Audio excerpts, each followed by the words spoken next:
உண்மையிலேயே ஒன்றிய அரசுக்கு பிரதமருக்கு நம்முடைய தமிழ் மொழி மீது அக்கறை இருந்தா என்ன பண்ணிருக்கணும்? தமிழ் மொழி வளர்ச்சிக்கான நிதியை ஒதுக்கி இருக்கணும். கொடுத்தாங்களா? இன்னைக்கு 8 கோடி பேர் தமிழ் பேசிக்கிட்டு இருக்கோம். நம்முடைய தாய்மொழியா வணங்கி தமிழை பேசிட்டு இருக்கிறோம்.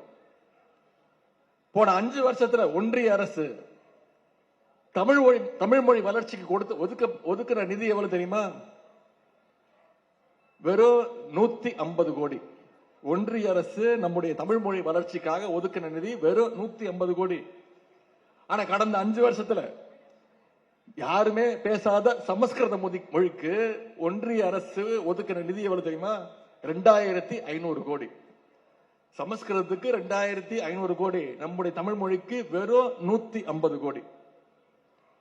இது வெறும் ஒரே ஒரு சாம்பிள் தான். எந்த திட்டத்திற்காவது நம்ம கேட்கிற நிதியை கொடுக்கறாங்களா? தமிழ்நாட்டுக்கு கொடுக்க வேண்டிய எந்த நிதியும் ஒதுக்கிறது இல்ல. தமிழ்நாட்டுடைய குடிநீர் திட்டங்களுக்கு நிறைவேற்றுறதுக்கு இதுவரைக்கும் ஒன்றிய அரசு கொடுக்க வேண்டிய 3000 கோடி ரூபாய் இதுவரைக்கும் கொடுக்கல. ஜிஎஸ்டி வரி வசூல் பண்ணாங்க. நம்முடைய மாநில அரசுக்கு தர வேண்டிய 10,000 கோடி ரூபாய் இப்ப வரைக்கும் பெண்டிங்.